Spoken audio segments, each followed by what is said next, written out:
CM साहब, open mic Chhattisgarh में स्वागत है आपका। जी नमस्कार, धन्यवाद। अगर हम कहें कि हम इस वक्त देश के सबसे लोकप्रिय कांग्रेस नेता को सुन रहे हैं तो क्या हम गलत कहेंगे? वो अपना अपना दृष्टिकोण है। लोकप्रिय तो बहुत लोग हैं, और यदि स्टेट के हिसाब से भी कहेंगे तो मुझसे सीनियर भी मुख्यमंत्री अशोक गहलोत जी हैं, और फिर सिद्धारमैया जी अब दूसरे बार फिर से मुख्यमंत्री चुने हैं। तो लोकप्रियता का पैमाना कहना बड़ा कठिन है, और ये निर्णय तो मैं आप लोगों पे छोड़ता हूँ, जनता पे छोड़ता हूँ। किशोर का ये सवाल मुझे लगता है इसलिए भी था बघेल साहब, क्योंकि छत्तीसगढ़ अकेला प्रदेश है जहां विधानसभा चुनाव में हमें पहले से पता है कि मुख्यमंत्री का चेहरा कौन है। नहीं, आपको राजस्थान में भी पता है। हमें नहीं पता। आपको नहीं पता? नहीं पता। राजस्थान में तो बिल्कुल नहीं पता।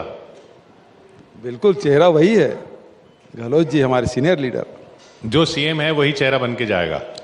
अमूमन ये होता है, जिस खासकर कोई भी पार्टी हो, आप चाहे कांग्रेस कहिए या भारतीय जनता पार्टी, मुख्यमंत्री ही अमूमन चेहरा बनाया जाता है। जहां सत्ता में नहीं रहते तो फिर वो सामूहिक नेतृत्व में चुनाव लड़ा जाता है। तो हमें मान लें कि इस साल पार्टी आप ही के चेहरे पर चुनाव लड़ने जा रही है, विधानसभा चुनाव। ये काम हाई कमान का है, वो डिक्लेयर करते हैं, नहीं करते हैं, कब करते हैं, तो वो हाई कमान का है। ये सवाल मुझसे ना पूछ के हाई कमान से पूछा जाना चाहिए। अब आप अपनी बात से मुकर रहे हैं। अभी आपने कहा जो मुख्यमंत्री का चेहरा होता है वो ही मुख्यमंत्री बनता है। मैं परंपरा की बात कर रहा हूं मैं, लेकिन घोषणा तो हाईकमान ही करते हैं। पहले भी जो चेहरे हुए हैं तब भी हाईकमान ने ये घोषणा की। एक आध बार देखिए कि कैप्टन अमरिंदर सिंह जब मुख्यमंत्री नहीं थे तब भी उसके चेहरे को सामने रख के चुनाव लड़ा गया था पंजाब में पिछले समय।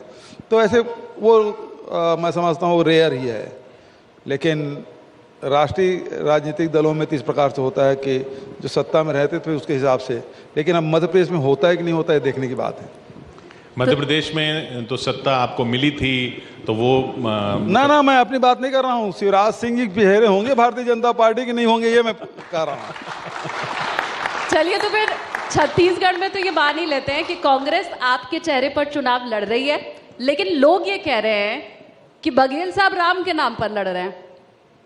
देखिए, हम लोग कभी अपने आदर्श पुरुष हैं या जिसे ईश्वर मानते हैं, जिस पे आस्था रखते हैं, उसके नाम से वोट नहीं मांगते। राम हमारा आस्था का है, आस्था हम सब की आस्था राम पे है। राम का ननिहाल है, इसलिए हम लोग तो भांचा राम के रूप में जानते हैं। यहाँ वनवासी राम के रूप में जानते हैं, क्योंकि सबसे ज़्यादा समय उन्होंने काटा। सबरी के राम, सबरी माता यहीं के रहने वाली, और कौशल्या के राम, और हम सब के भांचा राम, हम लोग उस रूप में जानते हैं। राम के नाम से वोट नहीं मांगते। हमारी श्रद्धा है, हमारी आस्था है, हम उसी पूछते हैं। तो ये जो कार्यक्रम राम वनगमन पथ का, इस पर जो आलोचना होती है कि अरे आपने तो बीजेपी का मुद्दा चुराने की कोशिश की है। देखिए क्या है कि छत्तीसगढ़ को लोग पहले 2-3 चीज़ों से जानते थे। एक तो यहाँ बहुत सारे मिनरल्स है, बहुत सारे खदानें हैं। दूसरा नक्सल के नाम से जानते थे। जब से राज्य बना है तब से नक्सल और नक्सलवाद बढ़ा ही है। यहाँ बहुत सारे ऐसे चीज़ें हैं जिसके कारण से छत्तीसगढ़ को जाना चाहिए। पहली बात तो हमारी जो संस्कृति है, छत्तीसगढ़ की अपनी विशिष्ट परंपरा है, संस्कृति है, रहन सहन, खान पान, इतनी बोलियाँ हैं छत्तीसगढ़ में जिसके आप सोच नहीं सकते। बस्तर में जाइए तो हर आपको 10-20 किलोमीटर में अलग अलग बोलियाँ मिल जाएगी, आपको 50 किलोमीटर में मिल जाएगा। उसी के साथ साथ यहाँ राम वनगमन पर्यटन पर्वत है। जहाँ बैठे हैं उससे 15 किलोमीटर दूर पे आप जाएंगे, आरंग एक शहर है, आरंग विधानसभा भी और शहर भी है, बहुत पुराना है। वो एक जगह है जहाँ भगवान राम भी आए थे और भगवान कृष्ण भी वहाँ आए थे। मैं नहीं समझता कि और कहीं आपको पौराणिक कथाओं में आपको स्थान मिलेगा जिसमें राम और कृष्ण एक जगह गए हों, लेकिन छत्तीसगढ़ में वो स्थान है जहाँ राम भी गए थे और कृष्ण भी गए।